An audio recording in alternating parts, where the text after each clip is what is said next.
दोस्तों नमस्कार। मैं केपी सिंह। आप देख रहे हैं अपना चहेता न्यूज चैनल पीपल विल।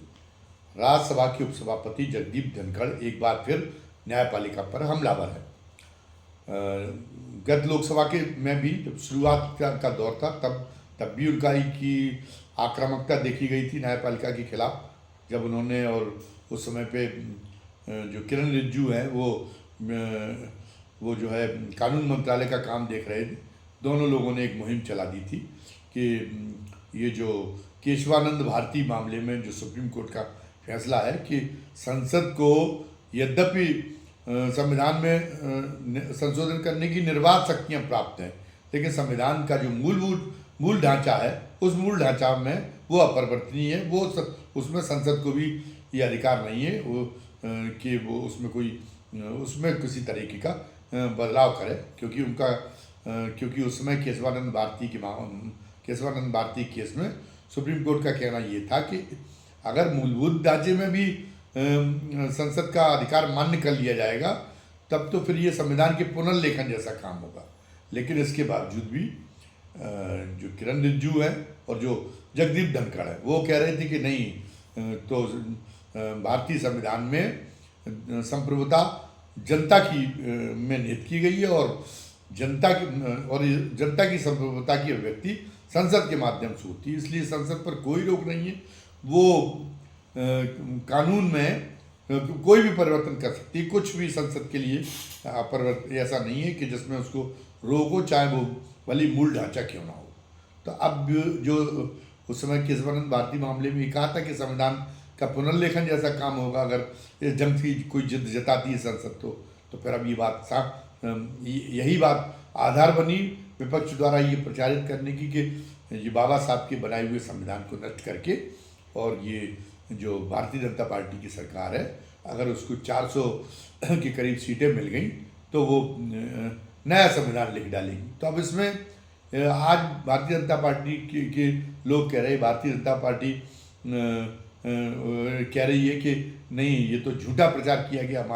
हमारी कभी भी संविधान में परिवर्तन करने की इच्छा नहीं, संविधान को नया संविधान लागू करने की कोई मंशा नहीं थी, संविधान को निरस्त करने की कोई मंशा नहीं थी। और संविधान में के साथ तो सबसे ज़्यादा छेड़छाड़ उसने की है, कांग्रेस ने की है। और उन्होंने गिना डाली कि जो संविधान में कितने कांग्रेस के कार्यकाल में कितने जो है संविधान में संशोधन हुए और उसके मुकाबले में भारतीय जनता पार्टी ने बहुत कम संशोधन किए। अब ये बड़ी हास्यास्पद किस्म का तर्क था जो भारतीय जनता पार्टी के सयाने थे उनका। ये जो सफाई है, ये जो तर्क है, बहुत ही हास्यास्पद किस्म की थी, क्योंकि केशवानंद भारती के पहले एक आया था गोलकनाथ वाला मामला, गोलकनाथ का मामला। उस गोलकनाथ के मामले में उन्होंने ये कहा था कि वो जो है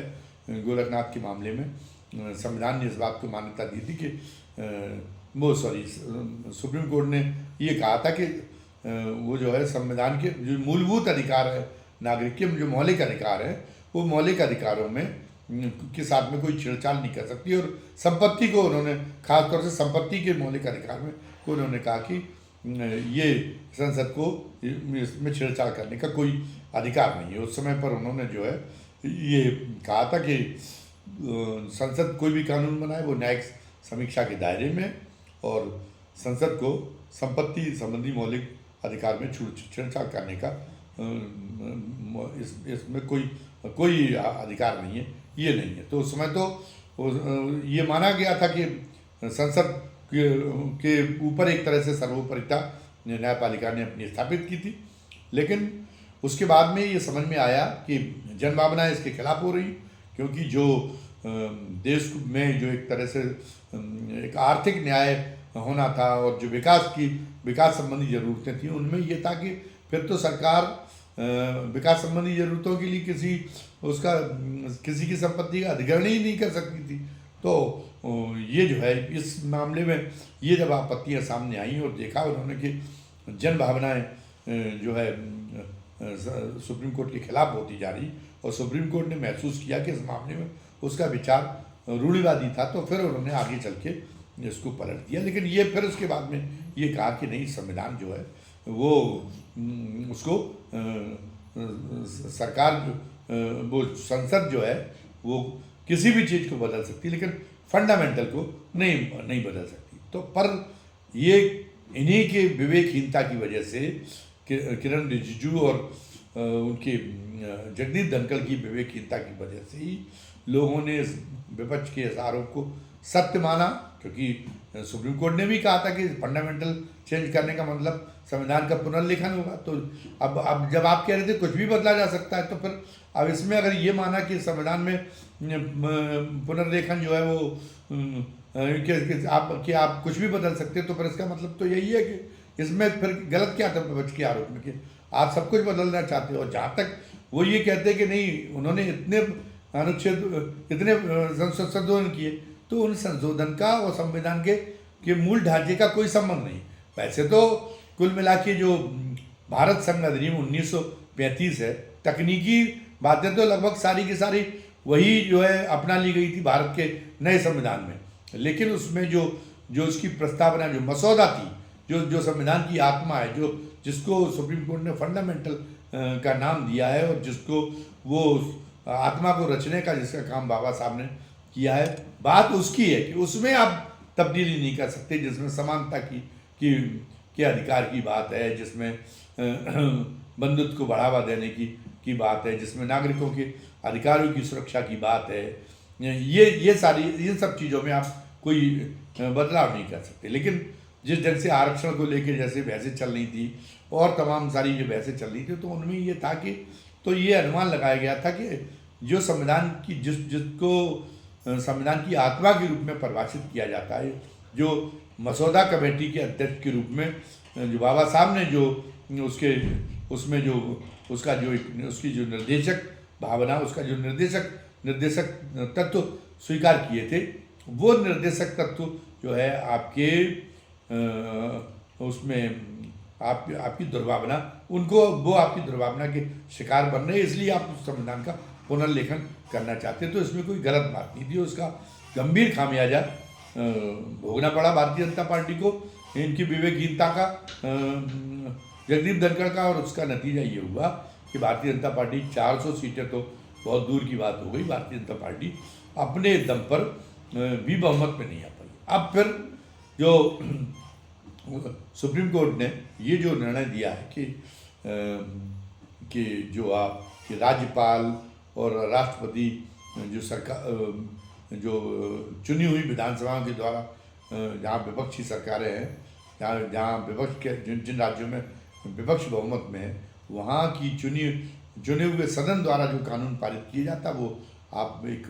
मतलब उसको रोक लेते हैं और उसकी कोई अवधि तय नहीं कर देते। वो अगर सुप्रीम कोर्ट अगर अगर वो जो है राज्य का विधानमंडल अगर आप वापस भेजते और यदि उन्हें फिर से पारित कर देता, तब भी आप उस बिल को रोक लेते। तो आपके पावर इस मामले में स्पष्ट रूप से व्याख्यायित है सुप्रीम कोर्ट में कि अगर कोई आपको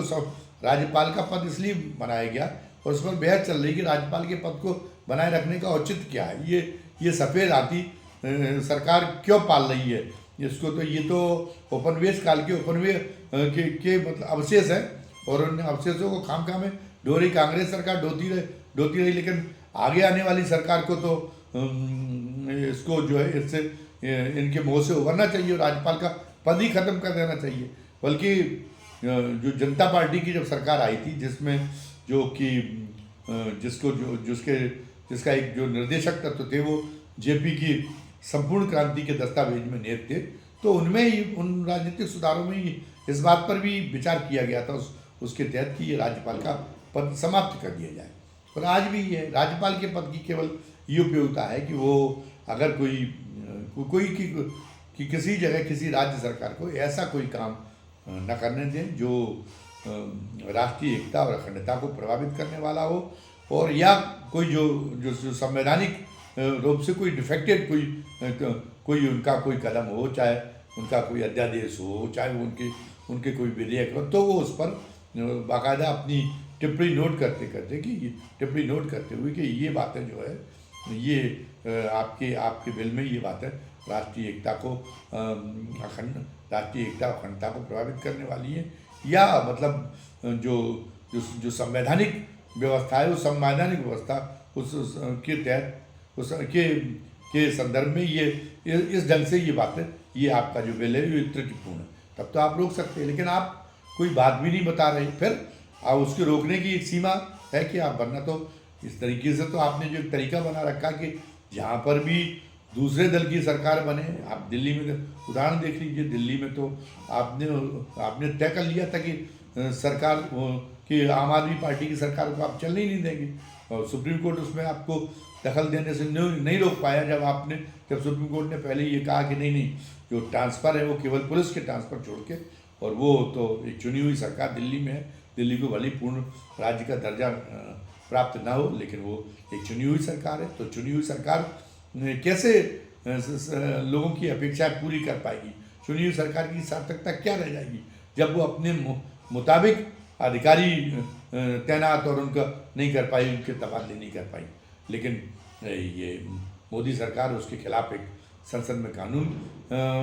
पारित करा लेगी, और उसमें ये कहा गया कि नहीं, दिल्ली में जो भी ट्रांसफ़र होंगे वो पूरे के पूरे वो उपराज्यपाल के अनुमोदन के बाद ही होंगे। सारी जो पद स्थापना है वो उसमें उपराज्यपाल का अनुमोदन, पुलिस विभाग ही नहीं, हर विभाग में वो मस्ट होगा। तो दिल्ली की सरकार का सारा कामकाज ठप हो गया, और लोगों ने सोचा कि अब आम आदमी पार्टी को चुनने से फ़ायदा क्या है, जब हम ही इसको सफ़र करना पड़ेगा। जब कोई सरकार काम नहीं कर पाती तो सफ़र तो लोगों को करना पड़ेगा। तो उन्होंने कहा कि जब जो केंद्रीय सरकार है वो इस कदर हठधर्मिता पर उतारू है कि वो दिल्ली में सरकार जो दूसरी पार्टी की सरकार उसको चलने ही नहीं देगी, तो फिर उन्होंने मजबूरी में, मतलब एक तरह से ब्लैकमेलिंग थी मतदाताओं के साथ में, इसलिए उन्होंने इस बार दिल्ली में बदलाव किया। लेकिन इस बदलाव को किसी ने पसंद नहीं किया। अब आप यही बात तमिलनाडु के गवर्नर साहब कर रहे थे कि आप कानून बनाइए, आपने लोगों से जो वायदे किए हैं वो पूरे आप कैसे कर पाएंगे, क्योंकि आप उन वायदों के अनुरूप अपने राज्य में एक जो परिवर्तन करना चाहते हैं, उन परिवर्तनों के लिए अगर आपने कानून बनाया तो राज्यपाल उसको, राजभवन उस पर कुंडली मार के बैठ जाएगा, और वो उसको न तो पारित करेगा और न तो उसका अनुमोदन करेगा, न उसका निरस्त करेगा, और या फिर उसको राष्ट्रपति को भेज देगा, और फिर उसके बाद में राष्ट्रपति भवन में जाके वो एक लंबे समय तक अटक जाएगा। तो कोई जो है राष्ट्रपति का पद, यद्यपि देश में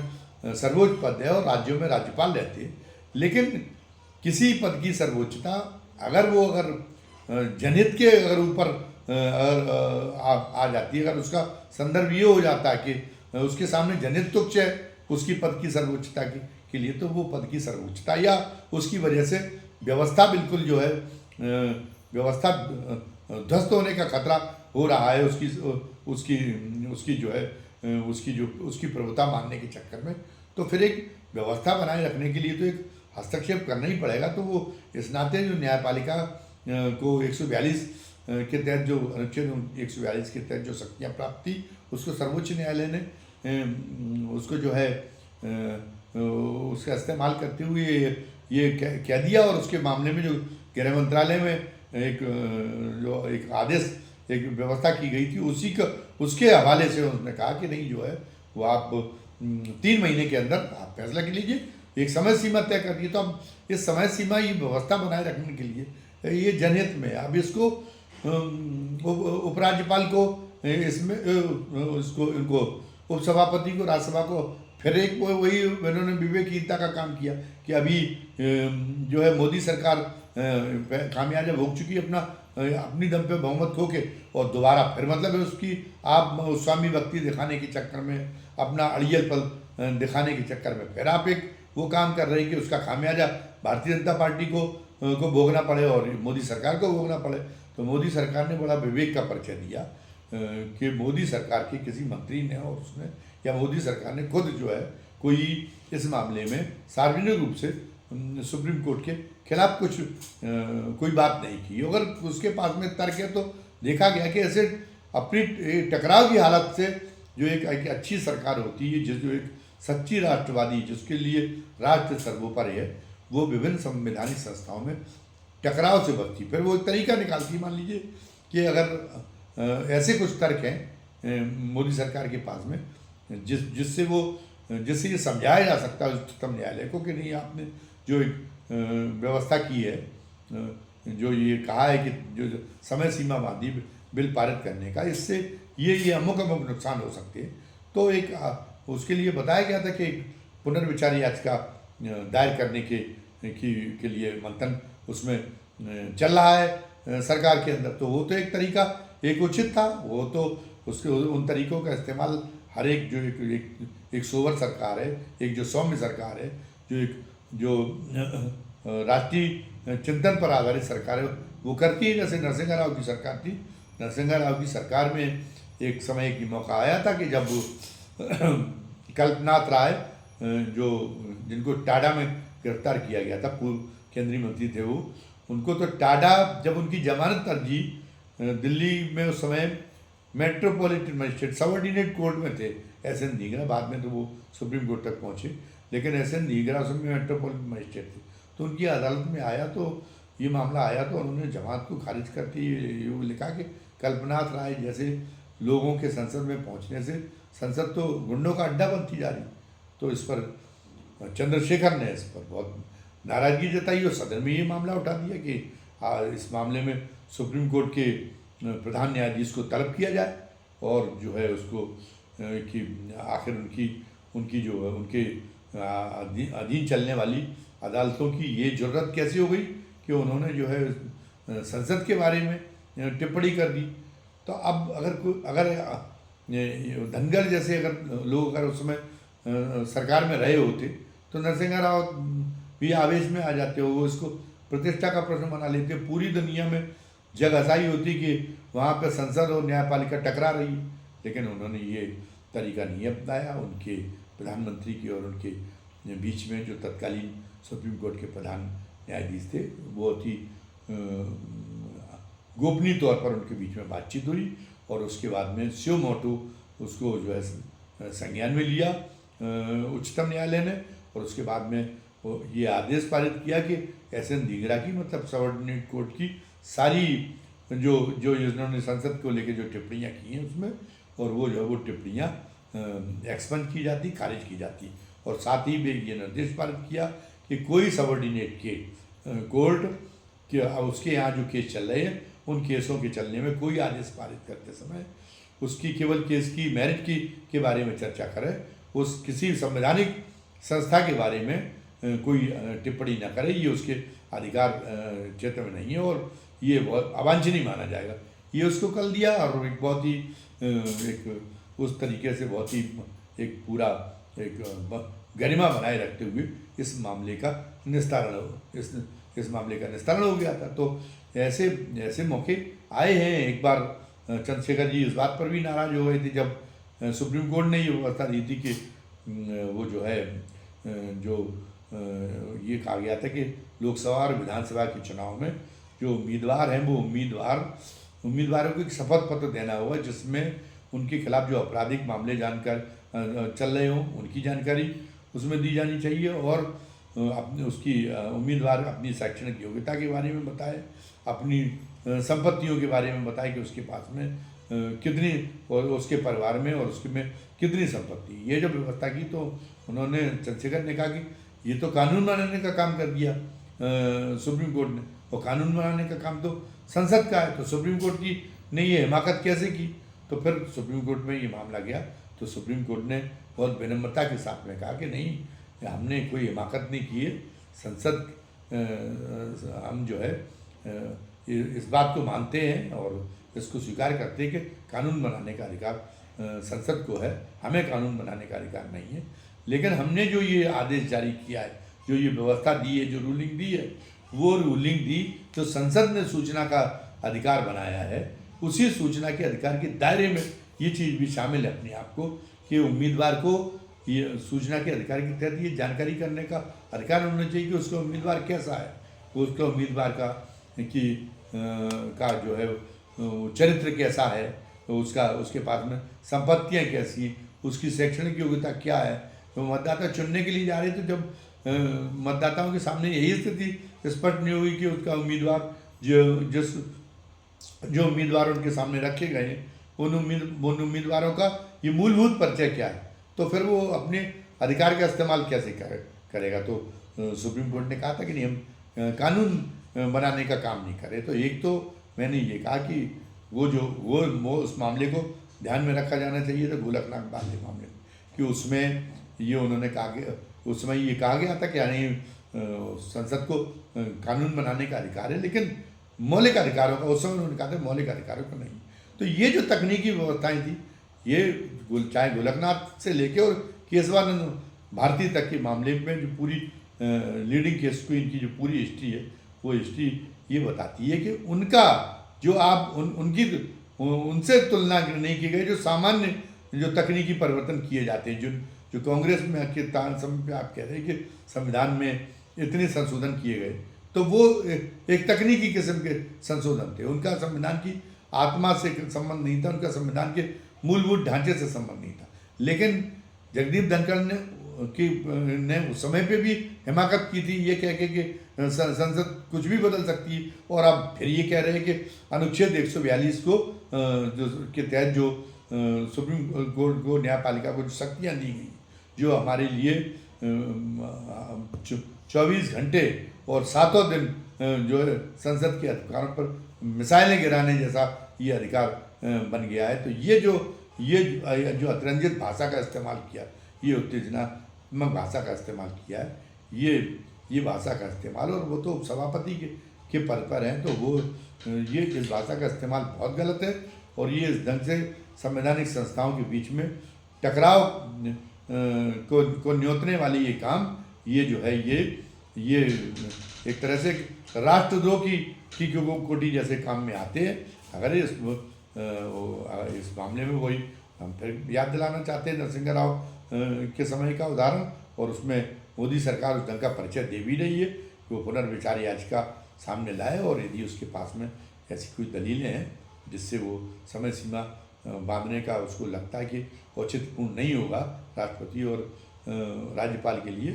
तो वो जो है वो उसको पुनर्विचार याचिका दायर करने का विकल्प उसका खुला हुआ है। लेकिन हमें लगता है कि अब उसने इस विकल्प को रद्द कर दिया, क्योंकि व्यवस्था चलाने के लिए उसने भी ये माना कि इसमें शायद अभी मोदी सरकार ये सोच रही कि इस मामले को प्रतिष्ठा का प्रश्न न बनाना ही उचित होगा। इस मामले में राष्ट्रपति पर हमला कैसे कर दिया, ये हमारी इससे प्रतिष्ठा आघात हो गई, इसलिए न्यायपालिका को से निपट लेंगे। ये इस ढंग की जो टकराव की भावना, ये जो